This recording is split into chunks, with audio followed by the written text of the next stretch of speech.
ध्यान दो बच्चों, आपका वैद्युत चालन से संबंधित आपका क्वेश्चन है कि एक चालक तार का प्रतिरोध, प्रश्न दिया गया एक चालक तार का प्रतिरोध कितना है, 500 ओम।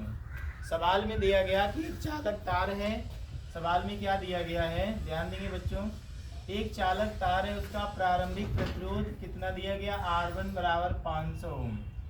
एक चालक तार जिसका प्रतिरोध कितना है, 500 ओम है, और तार को खींचकर उसकी लंबाई में क्या कर देते हैं, 2 गुना वृद्धि कर देते हैं।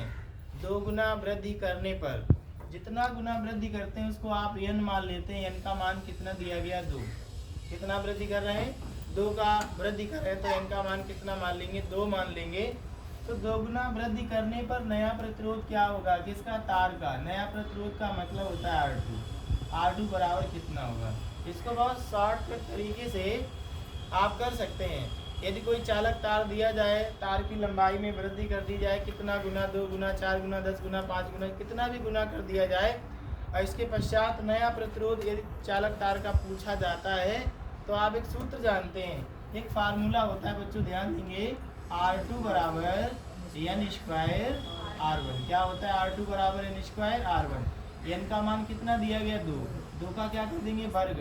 R1 का मान कितना है, 500। R2 बराबर कितना हो जाएगा, 2 का वर्ग 4, और इंटू में कितना है, 500।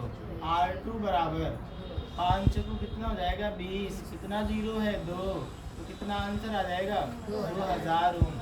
इस तरीके के प्रश्न दिए जाएं तो उनको इसी शॉर्टकट तरीके से आप हल कर सकते हैं। ये आपका सिद्ध किया गया फार्मूला होता है, R2 बराबर n स्क्वायर R1।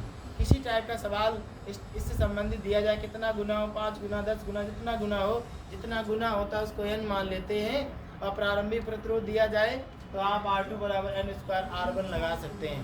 या प्रारंभिक प्रतिरोध R दे दिया जाए और खींचने के पश्चात तार का प्रतिरोध कुछ हो जाता है ना, तो प्रारंभिक प्रतिरोध निकालना होगा, तो R1 बराबर कितना हो जाएगा, R1 बराबर आप n स्क्वायर को बटे में ले जाएंगे, R1 बराबर R2 बटे n स्क्वायर हो जाएगा, तो हमारा सूत्र यही चेंज हो जाएगा।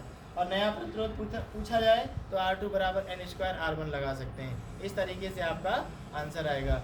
इस तरीके के प्रश्नों को हल करने के लिए आप इस फार्मूले का उपयोग कर सकते हैं। ठीक है बच्चों।